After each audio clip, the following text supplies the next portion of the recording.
What is happening, everybody? Welcome to Off the Rails Recovery. As you know, we are a recovery podcast dedicated to ending the stigma of addiction through open discussion on all things recovery related. Today, we got a very special episode. It's our 50th episode, and we're beyond grateful to be here. We've had so many amazing guests. We've had so much support, and we just want to thank everyone for continuing to listen. So with that being said, for our special episode, Dave, what do we have in store? Yeah, for our episode, our 50th, we're going to do a two-parter. So part one, we're going to catch up with our first three guests that we had on the show, who are actually good friends of ours. We went to Newgate together. We have Alyssa, Brandon, and Christopher. So that's going to be part one. Each of them kind of separate interviews talking about what they've been up to since their first episode that they recorded.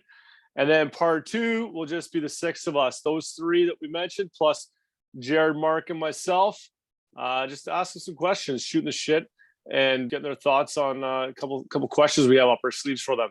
So hope you guys enjoy it. And here it is. Boom. Dave. Mark. Welcome to our first guest of our reunion episode. We have Miss Alyssa Giampietro joining us again. Thank you, Alyssa, for joining us. 3P. Not a problem. Thank you for having me once again. You have currently the fourth most episodes in Off the Rails history. Well, I mean, what can I say? Only by myself, Dave, Jared, you. Wow. So congratulations. Thank you. Congratulations to you as well. Well, so guys. Okay.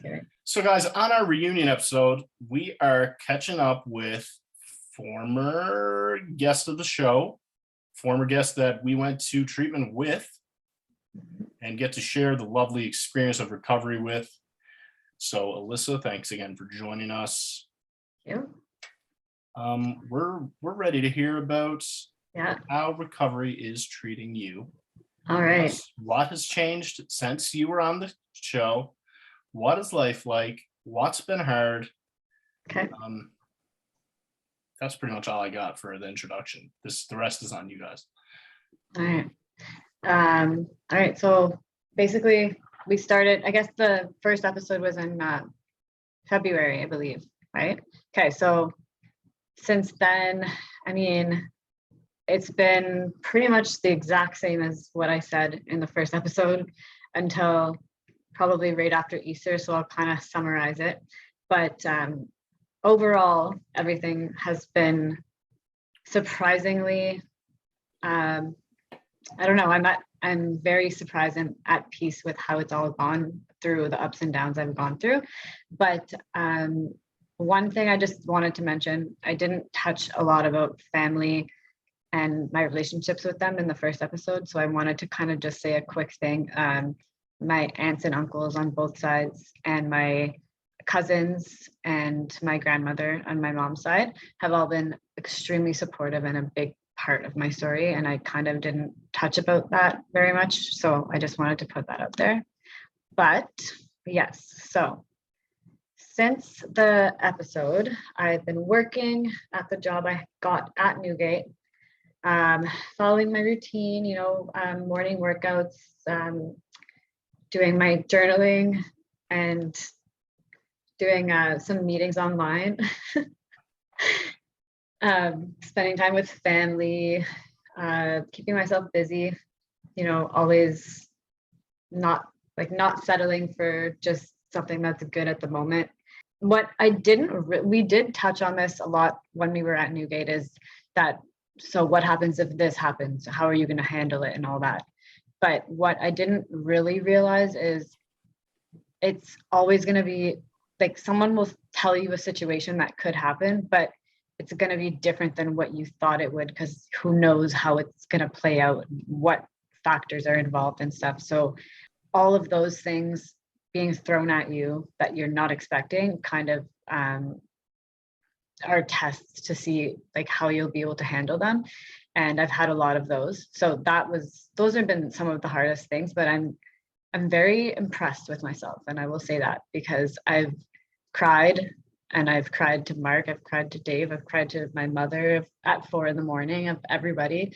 But like, it's just the way that you pull yourself out of it and not resort back to something to just mask it, and you see who you are again, and it's amazing. I guess all of that was great until just after Easter. Some things happened with work, and I ended up having to leave for reasons that like I can't really discuss, but they were basically discrimination reasons, I guess, against me for being in rehab. So we won't go into detail, but that was a big hardship on my life. But getting through that and getting a new job, and now I'm kind of back on my new routine again, that was amazing. And yeah, that was a big roller coaster, but I'm here and I'm so proud of myself. So that's kind of where I'm at right now. And I'm kind of starting over again, which is weird. Not starting over in like recovery, but in my routine. I'm making a new one. And yeah, I'm very happy. So yeah. Yay. Woohoo. That is awesome. Thank you. I'm so proud of you. Thank you. Yeah. A lot of changes. Yeah, I know when you shared what you're going through at that former workplace, it was a little eye-opening for me, to be quite honest, because, and again, not to get into detail, that's your story and everything, but just the fact that it was the first time where I was like, man, some people are, let's just say, for lack of a better word, not understanding. And I would have thought everyone would have been, proud and happy for someone that's kind of worked on themselves and are the best version of themselves, or trying to be. And so for me, that was just kind of like, it took a step back and kind of, it was just like, it was nice that you shared that. And I was happy to share it with me, because it just made me, maybe realize that I was being a little bit maybe naive and thinking that everyone in the world is happy for, or knows what everyone's going through, I guess. Right. So yeah, for sure. And that's why I think it's great that even doing like the smallest thing ever, like me even just explaining to my coworkers about the proper way to kind of communicate with someone in recovery, and explaining a little bit more about my story, even if it touches one person, like that can go to one person more, and then like on like to a bunch of people, like I think there should be more knowledge in the world, and people should be able to learn a little bit more about that. So it does show that, yeah, it is a sad thing. And I mean, I definitely didn't know all of this before going to treatment either. So yeah, I think all we need to do is just kind of share and what we're doing right now, which is great. And that's why I'm happy to be here. Alyssa, what have you found to be the most rewarding part of recovery? The most rewarding part is honestly remembering things, remembering events, remembering conversations, remembering just life and how amazing it can be. And like how you said in our episode, Shooting the Sober Shit, you're like, I was trying to like be numb of everything, but then you're numbing the good things too, right? And one big thing, that not one big thing, but both of my cousins are pregnant right now, my 2 first cousins. And honest to God, like, I'm so happy that I'm going to be able to be there for them 100%, because if I was the way I was, no, like I wouldn't be allowed in their life. And I'm like, that is something I'm proud of. So I got better before they even got pregnant. And I'm like, yes, see, everything, just gifts come to you. So I'm very excited for that. Yeah. What have your relationships been like? First, maybe with like friendships or things like that were in your life, and then family life. Like, what have those been like? Yeah, so that's another thing. So basically, setting your boundaries too, kind of with people from previous to going to treatment. They might think like, oh, you're back now, you're you're totally fine and we can just hang out and stuff. But when you're there, I'm speaking for myself, I came to realizations about certain relationships that perhaps weren't the best for me, or certain aspects about them. So I guess setting my boundaries and explaining that maybe we need to talk and stuff first, and then we can see where we're at. But I definitely have not lost people, but I've decided that we should not be in contact anymore, just because I knew what was best for me. And yeah, but I definitely had a situation that could go on forever, but I'll say it quickly. I went to an event for my best friend's mom who passed away last year, Celebration of Life, which was the first event that I've gone to where it was a big group of people drinking that I knew, and maybe not all of them knew about my story. And it's an important thing in my life because I care about her and her family. So I really wanted to make sure I got there, but I panicked on the way and she didn't understand, and it's a hard situation for her. So we had a falling out and didn't talk for a while, but now she wants to learn more. So I'm glad. But yeah, so there's all these things that come that you don't know are going to happen, right? You don't expect it. And yeah, relationships have been all over the place, but you realize who's really important in your life, I think, through all of this. Family relationships are amazing. I can't ask for more. I'm very lucky. Have setting those boundaries with friends, has that been one of the harder things to do in recovery? Yes. I think, honestly, it sounds mean, but I don't really care that much what my friends think because they're not the ones that have, I do care, but if they don't understand it or take the time to get it, then it's like, hey, I gave you the information, I put in all my work, then it's up to you now.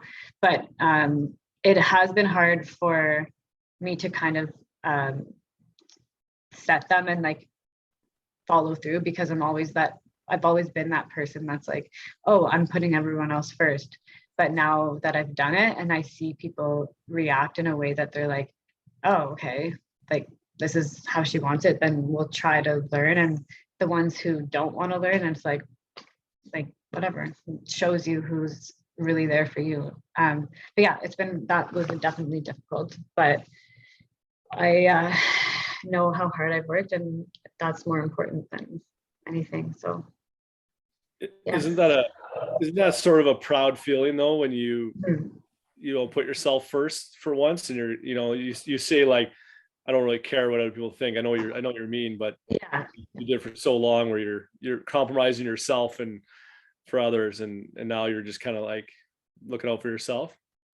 it is. It's amazing. And you notice certain things about yourself, and we've all talked about it, and you see like things that you've never thought that you would, the way that you think about certain things and how you react to situations. And I don't know, it's almost like you're so at peace with who you are now that if there's anything negative around you, you just let it just kind of deflect. And yeah, so it's definitely, I'm very proud of that. And I can see it in all of you guys too. So it's pretty nice. Too kind. I don't really have any more questions. There is one thing I found in rehab, like we had such a great group, and you're able to like form these connections with people, and they're like-minded, they want to get better, and you all have the same goal, and you're supportive, and like you make these amazing friendships. And when you get out of rehab, I don't find treatment really sets you up to kind of like get back in the real world and be like, you know what? The majority of people, it's going to be tough to find some friends. Yep. Have you been able to find any like-minded friends outside of it? You know what? I have, but at the same time, it's almost like I'm not sure if they're just kind of going along with it for me type of thing. But in the end, it doesn't really matter as long as they're in it for the right reasons, right? Like they're understanding and they want to be part of my life and all of that. But I feel like it's the ones who actually take the time to listen and understand kind of, then that's what really matters. But I honestly don't have very many friends, and I don't really, it doesn't bother me. But yeah, it is difficult. Like the first thing someone will say to you is like, do you want to go for a drink? It's like, why does that have to be the first thing that you think of? And I was speaking with my best friend the other day about it. She's like, I'm like, it's probably hard for you too, because what we used to do is just like, even no matter what, like we'd sit and have like a glass of wine and do our nails or this and that. And it's like, we even said, it's like, why do you have to meet someone and like do something like eat or have a coffee or whatever? It's like, why can't you just talk? And she's like, it'd be awkward. I'm like, no, it's like, it shouldn't be like that, Yeah. But that's just, yeah, I think that's just the way that the world feels it should be, but definitely hard, but it can happen for sure. And there's lots of resources out there for like sober communities. You can meet people, and yeah, I think it's great. Thanks for getting us caught up. No problem. Thank you. And you're going to join us for the end of the episode with our other two guests. We'll have some fun. Yeah, for sure. Thank you so much for joining us, looking Alyssa. Forward to it. Hello, Tika. I met you before. All right, Through a guys. window. Wasn't it through a window? Yes. Yeah. We hit it off. All right. Well, thank you guys for your time. Have a good evening. Nice to see you. All right, everybody. Welcome back, Brandon. Off the Rails first guest. We got him back. By popular demand. Brandon, how's everything been, bro? Things have been really, really good. Amazing. Yeah, you're looking good, man. Thanks. Appreciate that. You as well. So, Brandon, on our reunion episode, we just want to see how everything's been, man, and kind of catch up with you guys and talk about your recovery, the great things, the hard things, and basically just kind of take us through the past couple months. For sure. So the biggest thing in my recovery that I found that has helped me was getting myself a sponsor. That is like a sponsor who can take me through the steps. And then once I went through the steps, having had like a spiritual experience through those steps, I could help other people kind of get through their problems too. Like doing things kind of like what I'm doing right now, being on this podcast with you guys. But yeah, so I got a sponsor, went through the steps. Wasn't until probably the fifth or sixth step was where I really had that eye opener. And I was like, holy shit, like this actually kind of working, kind of I could feel the difference and the change in my life. So that was a huge part in like continuing living those steps in my daily life, constantly making that inventory and like where I was wrong, kind of promptly admitting that, as honestly has helped me a lot with my recovery daily. And having a set routine, like the waking up, doing my prayers, my meditations, and then I read a daily reflections book kind of based off the CA meetings, and then kind of just sit there and just kind of like let whatever comes to me kind of thing. Kind of helps me connect with myself and with my higher power first thing in the morning. And if I don't do that, then I become extremely irritable and kind of angry if I don't do that. So oh man, I agree. That's awesome. Yeah, good stuff, man. I agree, man. If I don't like stick to my routine, it's so easy to get thrown off, and then like you just like look back and you're like, okay, there it is. That's why. For sure. Like, and that's where like I probably have when I do have struggles or I have my lows in my recovery, it's probably I contact my sponsor and kind of say to him, like, I don't know what the heck's going on. And then he just says a couple of things like, well, what have you not been doing? Yeah. And instantly it's like, well, you find something you haven't been doing, and it's like it's something so little, you change it almost, and then instantly like your mood kind of changes, and those lows you realize like, it gets you out of them fast. Absolutely, man. Brandon, you're a big CA guy, right? How have the meetings been going? Amazing. Yeah. I got a home group, which I highly recommend. And it's just like you have like those people that you see every week. It's like a family like kind of thing. So it's nice being a part of something like that.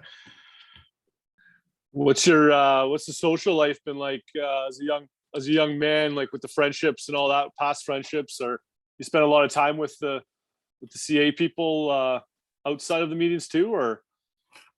Sometimes, like sometimes we go out for dinner after, we'll go get a bite to eat. I know when I was doing the steps with my sponsor, I'd be going to his house after to do some step work. So that was kind of nice there. And then a couple weeks we did probably I think 5 of us, we all got together, did a book study on Monday nights, kind of just read some big book, kind of shoot the shit with each other of our kind of experiences with what we were reading, so we kind of understand the book a bit better.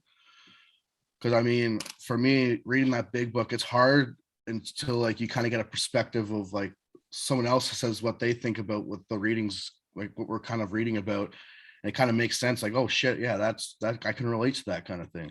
Yeah, that makes sense for sure, man. Yeah, no, that which is nice. Man, how's everything on the farm? Things on the farm are good. Good stuff, man. Everything's in the ground, planted, just slow growing. Man, there's like this huge like farm harvesting like tractor fucking place up here, and I drive past it every time I go to Calgary, and every single time I think of you, and I think of that episode of like Mighty Machines or whatever, and you're like how pumped you got, and you're like, I gotta call my dad, man. Every single time I think of that, man, it gets me fired right up. Yeah, that's funny. Brandon, what was the size of the biggest carrot you guys grew this year? Probably that one that my dad brought to a new game. Yeah. Okay. I was telling my dad about that as well. I've never seen a carrot that big. That was fucking huge.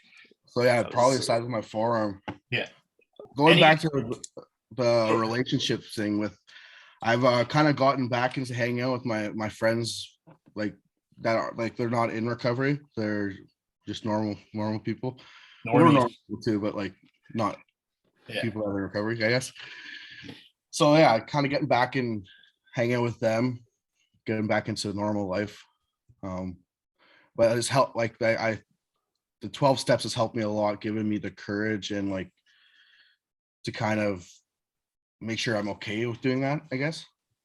And they're all supportive and everything too. They kind of get it, and they're not trying to push anything on you either, right? No, they would never push anything on me. Yeah. Awesome. Yeah. For them, I don't expect them to change anything what they're gonna do. Like I have the addiction and they don't. So if I'm not feeling comfortable enough, then I won't go that day. But if I'm feeling if I'm in a good mindset and I'm feeling confident that I can go, and then I'll go. Yeah, awesome, man. How's everything with your family going? How are the relationships? Pretty, like, really well. Good, man. Extremely well. Learning to communicate better was a huge part. Yeah, just kind of knowing how to communicate with each other has been huge. But it's been good. It's been good. Did you get on the ice at all this winter? I just started playing 3-on-3 again. Spring league. Yeah, nice. Where at NTR? Yeah. New Market. Yeah. You probably see my old buddy there. He runs the rink. Oh, really? I think he tossed me out the other week. I got in a fight and who the GM? Came over and he's not. He's probably not around that late, but he's a short little guy. Yeah, it would be him. But you got a scrap. Hey, let's see about this scrap. Yeah, I wasn't supposed to do that, but it happens, I guess. Hey, you're only human. Yeah, exactly. But I got to realize that it's just fun. It's just beer now. Like, I'm not playing for the Stanley Cup. Like, that's awesome. Brandon, man, it's amazing to hear that you're doing well. We're going to catch up more in the next part of this episode. Sounds great. All right, buddy. Thanks again for joining us, man. Yeah, thanks for having me. I appreciate it. Thanks, Brandon. All right, everybody. Next up, we have Christopher. one of our favorite guests we've ever had on the show. Chris, welcome back, man. Hey guys, great to be back. Great to see you guys. Some familiar faces. You guys look good. You got some sun on your face. I like it. Oh man, you're looking sharp as well. Yeah, man. I'm just trying to follow suit, right? From day 4, from the first time I seen you to now, amazing. Yeah, well, I bumped into somebody else that was with us at Newgate that saw me a couple weeks ago. He's like, "Oh shit, you don't look like Skeletor anymore." And I was like, "Thanks, man. Good to see you too." That's awesome, man. No, you're looking great. Yeah. Awesome. Christopher, we brought yourself back. We brought Alyssa and Brandon back, and basically just to kind of catch up on how everything's been going, what's been going well, anything you've kind of found a bit hard over the past, few months, and basically just want to catch up and see how you're doing, man, and just great to see you again. Yeah, sure. I'll get started if that's okay. If anything, you guys want to chime in and stop me because I'm a little bit long-winded at sometimes once I get going. I can start free rolling. Yeah, it's great to see you guys. Things have been going fast and furious for me. I could be like one of the only idiots on the planet where cocaine was actually slowing them down. So once I got Sunny upstairs, it's been like a whole new ball game. So since I was last on the show, I decided to save up a bunch of money, decided to buy myself a motorcycle, and I took that money and I went and bought my wife a brand new ring, and I asked her to grow old with me. So that was like step one, lock up my ride or die, and make sure with a new big shiny ring that she wasn't going to deny me any longer. So things have been going fantastic with my family. I got accepted into the Gemology Institute of America. I just recently completed my first course in that and become a gemologist. So I finished the colored gemstones, which is great. I then started to save up money again, and you guys have seen I bought that bike. It's been fantastic. Got a sponsor, which has been amazing. That's a shirt I'm wearing right now as part of his club, Bikers Against Alcohol and Drugs. Met a lot of those guys, really great fellows. Got really involved with the NA and the NA community. Became the GSR for my group. So I go to area meetings, which has been fantastic. Work has never been better. Sales year over year has been up 40%. Started to go to the gym. I realized, Mark, though, like when we went to rehab together, Mark, for those of you that don't know on this podcast, Mark has like "don't fuck with me" arms. Like you look at those things and you're like, okay, those are "don't fuck with me" arms. So I decided, I was like, you know what? I'm going to hit the gym hard and get some like Mark "don't fuck with me" arms. It's hard work, man. Like that doesn't come overnight. I'm there like, and my initial idea was like, I'm going to bench press my weight. Set a goal, like in 1 year's time, I'm going to bench press my weight. Problem is that when you stop snorting your breakfast, you start packing on some pounds, right? Yeah. So I got to be lifting more weight. Yeah, absolutely. But, man, you be at your weight in a year in no time. Yeah. I'd say 6 months consistent at the gym, you'll be there. Yeah, I'm hoping. I'm working on it.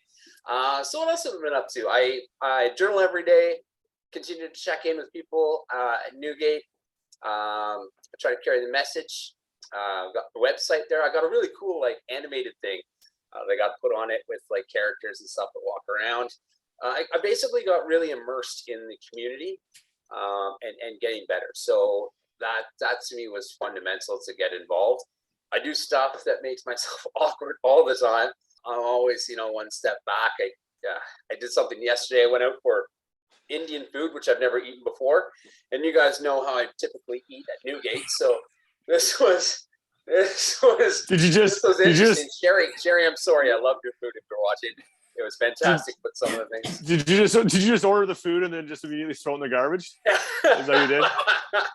Here's the thing about Indian food, I'm gonna tell you guys, is that Indian food on the way in looks the same way on the way out. Like there is no dulling that stuff up, and I am right in the mix of like some serious Bollywood tracks, right? And it's full of other people that are Indian, so this is how I know it's like legit Indian food.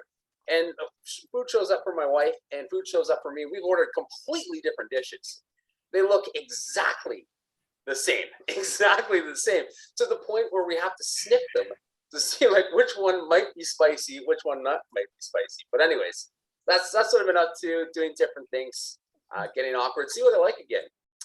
in life, because when I left Newgate, I realized I was like an emotional child, and I didn't realize I had all these emotions, and I didn't realize I was going to like all these things that I do like. So I get out there and I try different things all the time. So yeah, I started volunteering at the food bank. I went for my practice session, and then next week I'm going to be actually delivering and dropping it off to people. And then my wife's going to join me in a couple weeks, and the two of us are going to do that together on Monday nights. So yeah, I go to lots of meetings. I go to like 3 meetings, in-person meetings a week. Love those. People that I've met have been phenomenal, and I can't say enough good things about the meetings that I go to. Like, those people, they taught me. Like, some people, when they come to the meetings, they want that tangible thing, right? Like, I want what you want. I want a house, I want a car, all that type of stuff. That wasn't me. I wanted the ability to love people until they learn to be able to love themselves, and that's what I found really admirable. So that's what my sponsor helps me out with. He helps me out with a lot of spirituality stuff, which is funny, because if you remember our check-ins, you know, how you doing physically, how you doing mentally, how you doing emotionally, and then how you doing spiritually. And like, we just can't all be riding the wave when it comes to spiritually every time. You know, like, that's a dig at you, Jared. Where are you, Jared Bear? But yeah, so there's that spiritual aspect to it that my sponsor's really been helping me out with, which is fantastic to kind of complete stuff. So enough about me. Fill me in and you guys. Mark, your dad. Dave, you're crushing with Duke. Oh man, life is going good on this end, bro. Just really loving being a dad. It's just been like the most rewarding thing ever. And it also gives me, like, you know, I'm sober for myself, but then there's that extra kick in the ass that's like, you know, man, it's more than yourself now. And it's a great motivation as well. Moved to Lethbridge, as you know. It's a nice town. I was watching their last episode. Apparently people give you a little bit of a hard time, right? Oh yeah. Just trying to feed people and just really getting told to fuck off on a daily basis. But that's part of it, man. You got to think about the 100+ that you help, not the one that's a negative Nelly, as they say. Yeah, and I know what that's like. When I first got into the NA rooms, people were like, you know, it's just about one addict helping another addict. And I was like, all right, you guys do the math. Let's do the math. This isn't going to work. Like, if I get out there and help more people, like, one-on-one, I'm sorry. But it just, mathematically, this isn't going to work. But you start to realize after a while that it's like, if you can help that one person, that helps 10 people, that helps that one person, that helps 100 people, it goes on. So, absolutely. Dave, what's going on with Duke? Oh man, he's good, man. He's good. Yeah, he's just loving it up here in Batchewana Bay. We're hanging out. The weather's getting nice now, so can't really complain. Been working a little bit, which has been nice. And I got myself a bike as well, mountain bike. And it's not quite as fast as yours, but you know, she boots. And well, you know, the step one that I did is I bought myself a really good helmet. Yeah, it's probably a good idea. Protect the noggin and everything else as well. That's good. I'm glad to hear that you guys are doing well. I came prepared with some questions for you guys. Do you want to hammer out some questions? Absolutely. I love this. Ready? Let's do it. All right. Mark? Yes. Now that you're a dad, what's your favorite part? Oh man. Single favorite part of being a dad. Man, I don't know if there's just one, man. I don't know. There's so many great things, man. Just like holding her's amazing. The fact that like she needs you, also amazing. You're responsible. You get to like help them when they're crying. I don't know. Watching them grow on a daily basis is amazing.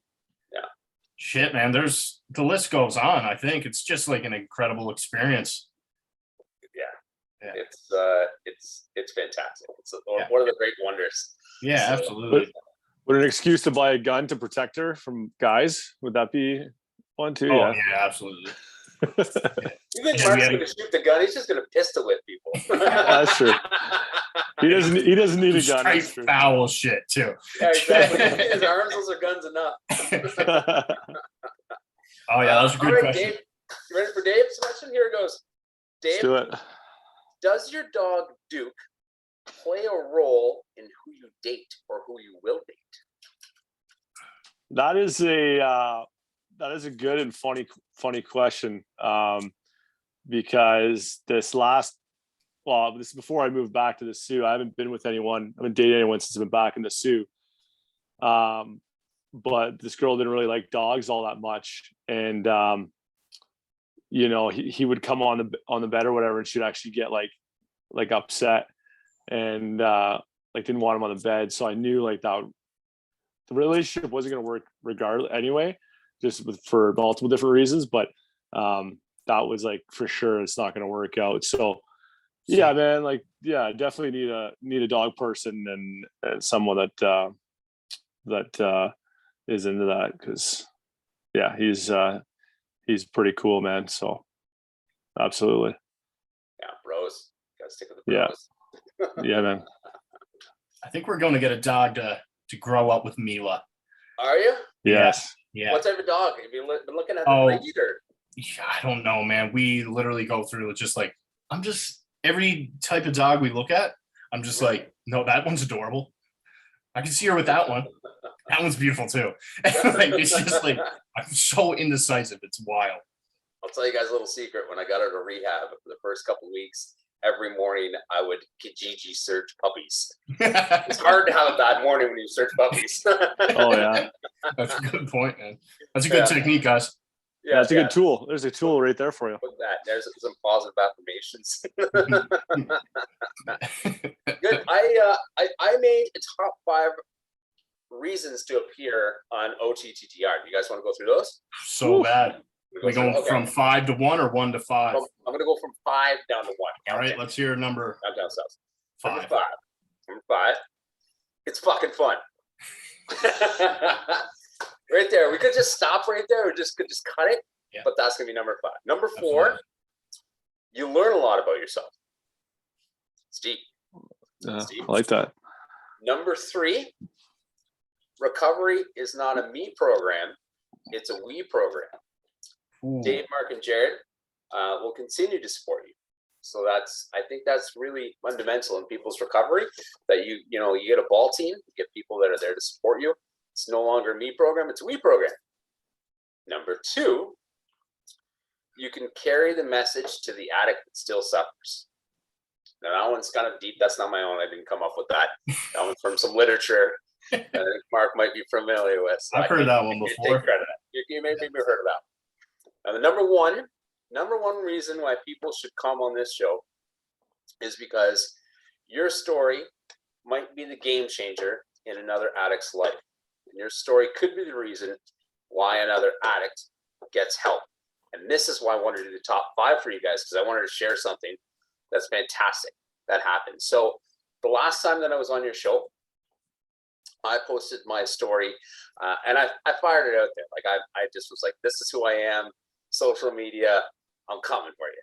Yeah. And I put it out there, and because I wasn't going to hide anymore, right? I didn't want to hide behind anything. I put it out there. I had someone reach out to me that I'd never met before, and it was like, "Hey, can you take me to a meeting?" I said, "Sure, I'll stop by. I'll come pick you up. I'll pick up a coffee." It's terrifying when you do that because you've never met someone before ever. Yeah. But you know what it's like there, right? You know what it's like to be down in the trenches, and you know what it's like.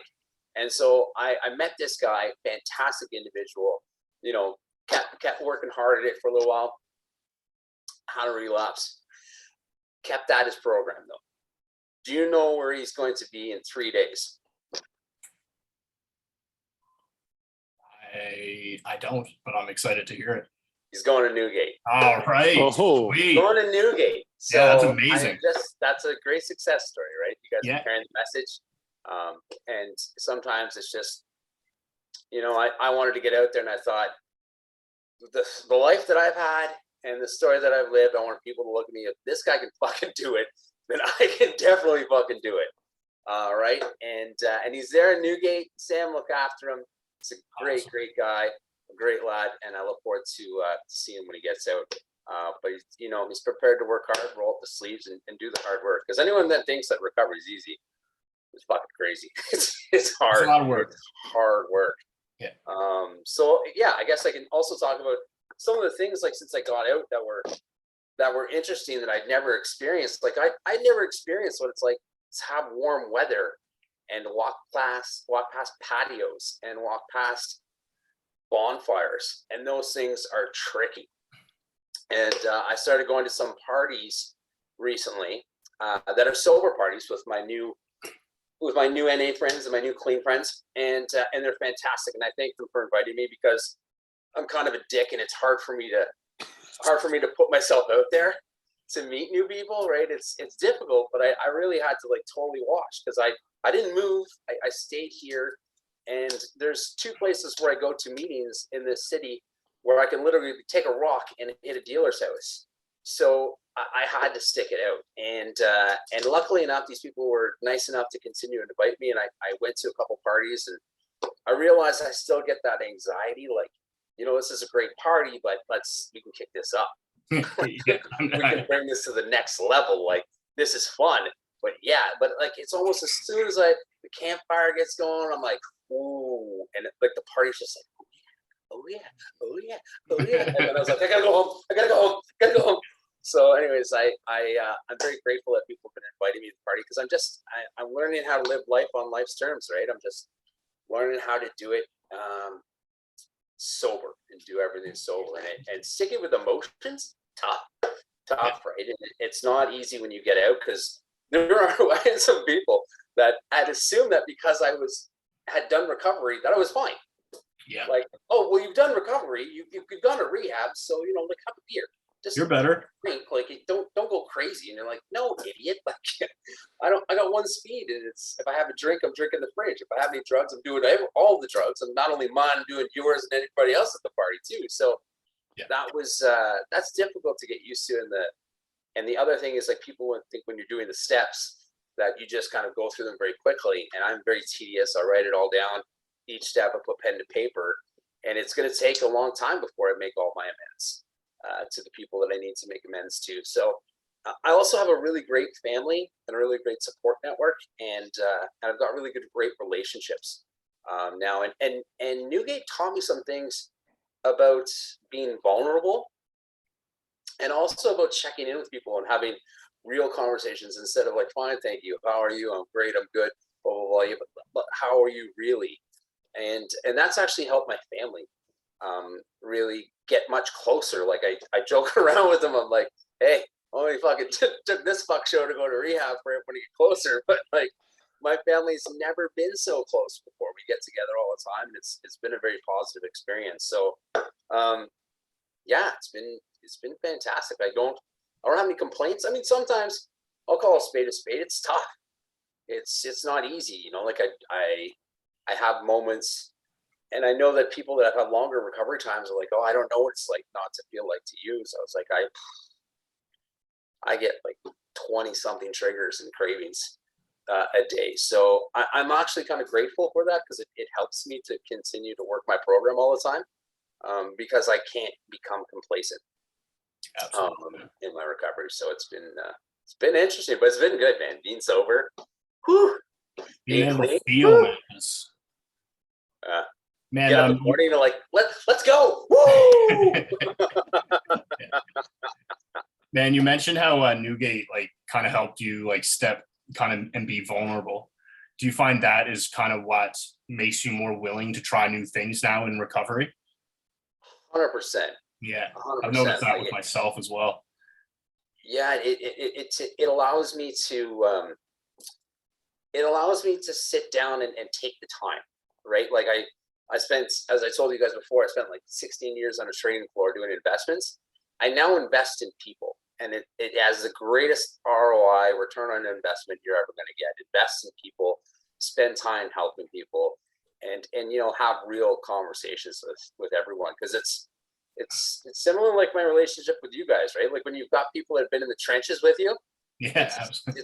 It's a whole new world, right? Like you know what it's like Yeah. to be there, right? Like I know what it's like when I was at my worst and you guys gave me hugs, and I'm forever grateful for that type of stuff, because I was down in the dumps. Like it was tough, man. If you guys want, I'll send you the picture of what I looked like before I went to rehab. It's straight up Skeletor. People aren't wondering whether or not, like, oh, I wonder if he had a problem. Like, I look like I was fucking dead. If someone sees a picture now and before, if I can do it, you can do it. So, man, watching people like from day 1 to day 30, yeah, and like what your body does in 30 days, like, yeah, is shocking, right? Yeah. It's unbelievable. Like, just putting nutrition in your body, like how many of us showed up to there like not eating for like multiple days in a row, or not giving yourself the sleep that you need, which has been like I love going to bed now. I'm like, oh baby, let's do this. Like, I went out and I got those what are they, like bamboo sheets? Yeah. Okay. Game changer. If you don't have bamboo sheets, step it up. I went and bought myself an $80 pillow. $80 pillow. Like, it's the most posturepedic thing on the planet. Like, you could sleep with your face right in it and motorboat it, and you'd still be comfy. Christopher, I had a question for you too on like your mental state, and like, I know you're doing well, but like for myself, sometimes like in this moment, let's just say right now, I feel really good. Like everything's great, and then a month down the road, I'm like, oh no, I'm now a lot better. Like last month, I wasn't anywhere close to where I am now. Like, you find that where it's like you just keep evolving and developing, and it's like as good as you feel now, you just kind of look forward to 2 months down the road on how much clearer you're going to feel. I do. Like the changes that I can make now, what I do today affects my tomorrow. And I like putting in the hard work, but being honest with you, Dave, there was a point in my early recovery where I thought maybe I was just really sad. Like, maybe I wasn't actually an addict, or maybe if I was going to try it again, I would be able to be okay, or I'd be able to stabilize. Because that's my addict brain. It's always there. It's like, I'm always thinking that I'm different, like I'm some type of peacock of addiction. But I would think that maybe because I was so upset, and a lot of my drug use was formed around depression, because I thought, I'll self-medicate and that'll be okay. And I realized that, like, I know Mark had this great saying, like, play the tape through. And I had someone actually, when I went to a meeting one time, said, play the tape through, it's great. And it's a great tool in your early recovery, but you can actually, there's like a 2.0 version where you can play the tape through, rewind the tape, and then play the tape what it's going to look like sober. And how's that going to look tomorrow when you wake up sober? What can you do? And I was like, oh, that's good. I like that too. But yeah, like I look forward to, I was so sick when I got in there. Like I spent a year like closing my eyes, hoping that I would never wake up. And now I can't wait to get up in the morning. Like I'm just full of piss and vinegar. I got tons of life in me.